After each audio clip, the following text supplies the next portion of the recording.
Purposely. Your life, God's purpose. Listen at purposely.com.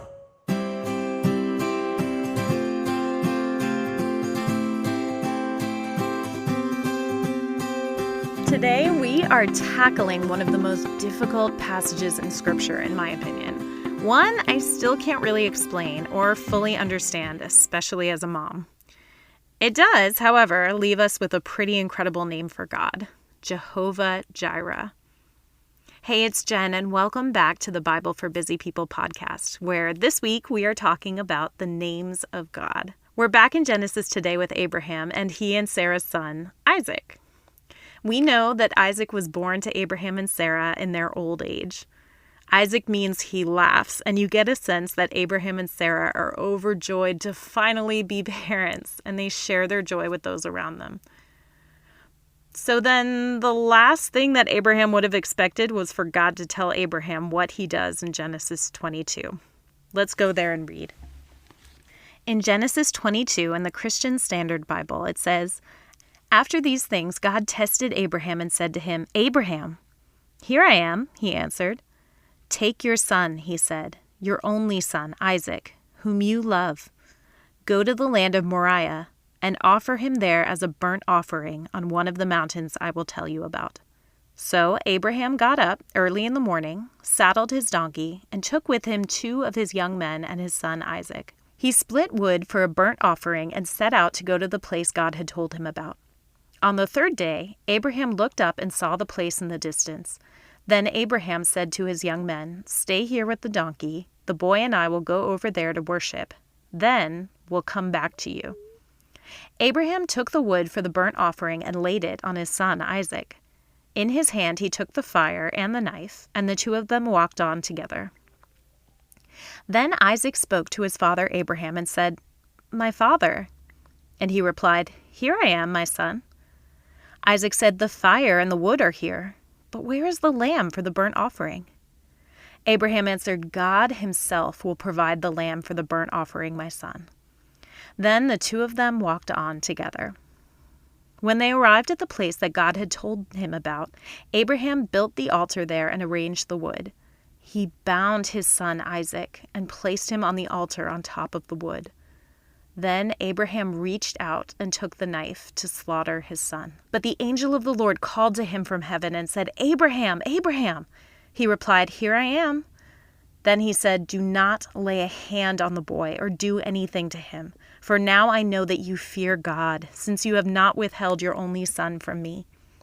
Abraham looked up and saw a ram caught in the thicket by its horns.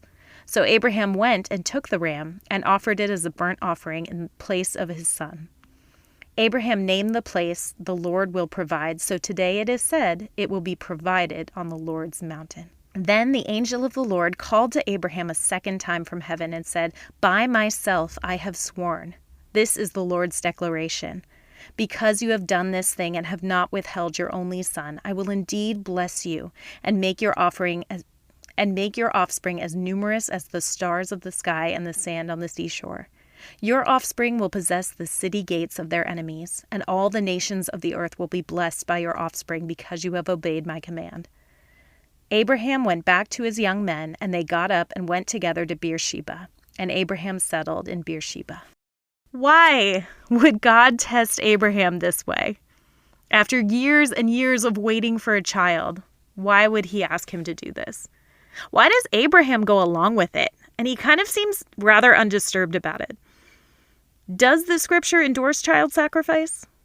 And what was this whole experience like for poor Isaac? We don't know the details. We do know a few things.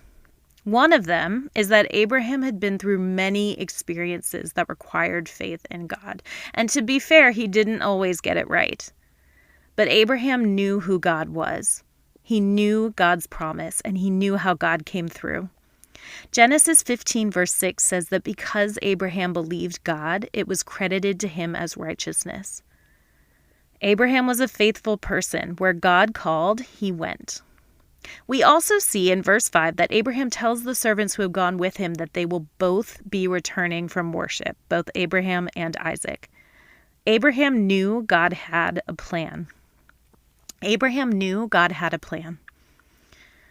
Lastly, this situation is a foreshadowing of Jesus. Thanks to the Bible Project for this point. It wasn't unusual in the Old Testament for God to have prophets act out something that would foreshadow what was to come. God has Abraham act out here a tangible display of what would come. God sacrificing his own son on the cross for our forgiveness and reconciliation with him. What do you think would have been going through God's mind to see this? To see it all play out in front of him and to know what was coming? So while I don't have an answer for why it happened this way, we know that God does not allow Abraham to carry it out. And he provides a substitute sacrifice. Abraham goes on to be blessed for generations, and all people would be blessed through him. And we see God's provision in this moment. There was a ram stuck in a thicket to substitute as a sacrifice. And perhaps that's another reference to Christ too. Abraham ends up calling the place the Lord will provide, Jehovah Jireh, which can also be translated, according to the footnotes in my Bible, as he will be seen. He will be seen. Your needs will be met by God. He will see what you need and he will provide it. God calls us all to challenging things. He refines our faith so that it is of greater worth than gold, as it says in 1 Peter 1 verse 7. He desires to be the one to provide for us. It brings him joy. Like a good father, he provides what we need. And sometimes the things that just bring us delight too. Here's my question for you. In what ways has God provided for you? Perhaps in some of your most challenging moments, maybe as you attempted to do what was right, but it was hard.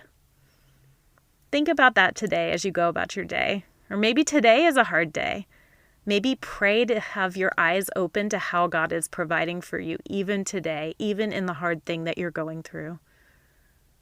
Maybe take a minute today, too, to listen to the song Jireh by Maverick City Music. It is such a beautiful reminder of God's promise and faithfulness to us. That's it for today, but I'm excited to come back tomorrow and share another name of God with you. Thank you for listening to The Bible for Busy People. If you need prayer or want to go deeper in your faith, visit our show notes. Will you take a moment to share with a friend and leave a review? It helps the Bible get into even more people's minds and hearts. Find more podcasts that will recharge you at purposely.com.